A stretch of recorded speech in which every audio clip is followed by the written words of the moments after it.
Every day, he purchased a first-class airline ticket, yet he never boarded a plane. Instead, he paced anxiously in the terminal, eyes glued to the TV. Suddenly, the news anchor on screen collapsed mid-sentence, and in the stadium broadcast, every player dropped to the ground simultaneously. "We're running out of time," the man muttered under his breath. His gaze darted to the armed security personnel patrolling the airport. In a flash, Nick snatched a weapon from one of them and charged into the crowd, not to harm anyone, but to fight his way toward the tarmac. He stormed into the cockpit and ordered the pilot to take off immediately. "If we don't, we'll all die," he warned. The pilot, skeptical, seized a moment of distraction to lunge for the gun.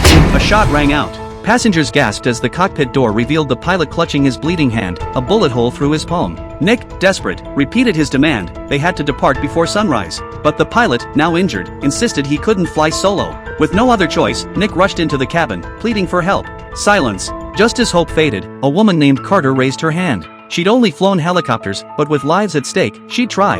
As the plane ascended under her shaky control, Nick kept his focus ahead, exhaling only when they cleared the runway. "Fly west, only west," he commanded. "Sunrise means death."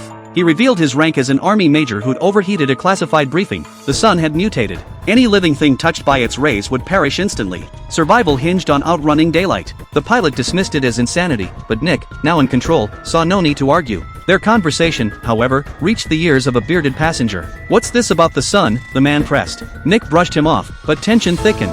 One mother, defiant, stood up. Her son's life-saving surgery in Moscow was tomorrow. Nick raised his gun, silencing her. As she lunged, the bearded man seized the weapon and shoved Nick into a lavatory, locking him inside. He then turned to the pilot. "Why humor this lunatic?" The pilot, sweating, confessed he'd been coerced. "We'll land and let the authorities handle him," he promised, taking the gun. Relieved, the crew prepared for descent until the horizon revealed Iceland's airport engulfed in flames, mobs swarming planes amid chaos. Stunned, the pilot and flight attendant exchanged horrified glances. The major's warning, it seemed, was anything but madness.